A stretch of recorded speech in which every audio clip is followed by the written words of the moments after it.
Day 35 of counting my orders பார்க்கலாமா. இந்த order வந்து ஒரு 1/2 kg பட்டர்ஸ்காட்ச் ஃப்ளேவரில் கேட்டிருந்தாங்க. லாஸ்ட் வீடியோவில் சொல்லியிருப்பேன், ஏதாவது உங்களுக்கு டவுட் இருந்துச்சுன்னா எனக்கு டைரெக்டாக மெசேஜ் பண்ணுங்கள், நான் ரிப்ளை பண்ணுறேன் அப்படின்னு.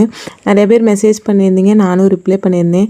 இந்த கேக்கோட ஸ்பாஞ்ச் பார்த்தீங்களா எவ்வளோ சாஃப்டாக வந்திருக்குன்னு. உங்களுக்கு இந்த ஸ்பாஞ்சோட ரெசிபி வேணும்னாலும் எனக்கு டிஎம் பண்ணுங்கள். லாஸ்ட் வீடியோவில் நிறைய பேர் வந்து ப்ரௌனி ரெசிபி கேட்டிருந்துருக்கீங்க. நான் சில பேர் ஆர்டர் வந்து ப்ளேஸ் பண்ணுறதுக்கு எப்படின்னு கேட்டிருந்துருக்காங்க. அதை பார்க்காம நான் ப்ரௌனி ரெசிபியை அவங்களுக்கும் அனுப்பிச்சுட்ருந்தேன். இந்த வீடியோ பார்த்துட்ருக்கவங்க யாராவது ஆர்டர் எப்படி ப்ளேஸ் பண்ணணும்னு கேட்டு நான் ரெசிபி அனுப்பிச்சுட்ருந்தேன்னா எக்ஸ்ட்ரீம்லி சாரிங்க.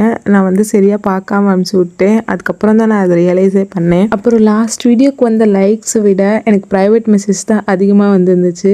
Let's support each other. So போகிறதுக்கு முன்னாடி டபுள் டேப் மட்டும் பண்ணிட்டு போயிருங்க. கஸ்டமர் கேட்ட மாதிரியே கஸ்டமைசேஷன் பண்ணி சக்ஸஸ்ஃபுல்லாக இந்த கேக்கு டெலிவரி பண்ணியாச்சு. தேங்க்யூ ஃபார் வாட்சிங் and see you soon in the next video.